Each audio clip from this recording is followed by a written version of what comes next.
Chaque année, le matin de Pâques nous apporte l'annonce toujours nouvelle que le Christ est ressuscité. Avec raison, comme chrétiens et chrétiennes, nous pouvons chanter « Alléluia ».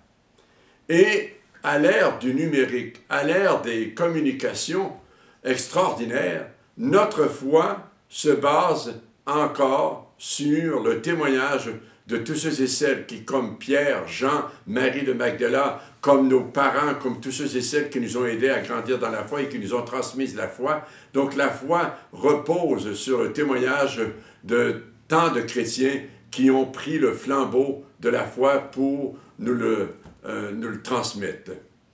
Mais comment pouvons-nous chanter Alléluia à la vue de tant de misère et de souffrance dans le monde, comme la persécution de tant de chrétiens au Nigeria ou ailleurs dans le monde, comme la violence en Syrie ou au Mali, ou comme la pauvreté dans bien des secteurs de notre société, ici même à Valleyfield.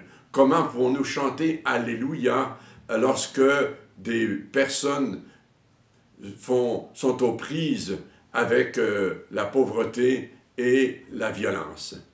Eh bien, c'est précisément pour cela que le Christ est venu. S'il est ressuscité, c'est pour vaincre les ténèbres de l'indifférence, de la violence, de la mort.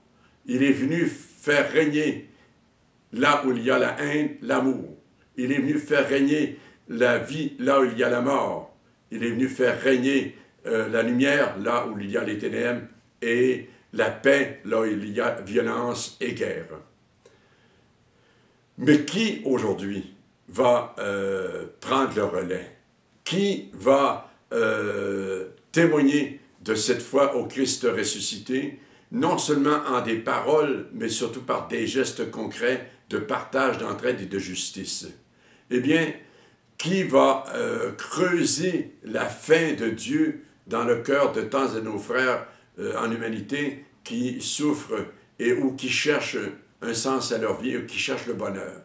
Eh bien, c'est à nous, disciples du Christ, de témoigner du Christ ressuscité. C'est à nous de promouvoir notre foi, de la manifester par des gestes de présence à l'autre, par des gestes de partage, par des gestes d'accueil de l'autre, quel qu'il soit.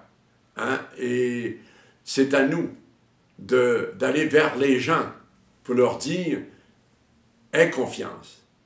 Notre vie a un sens parce que le Christ marche avec nous. Il navigue sur les flots parfois tumultueux du monde avec nous. Aie confiance, le Seigneur t'aime. Et je crois que plus que jamais, nous devons avoir confiance.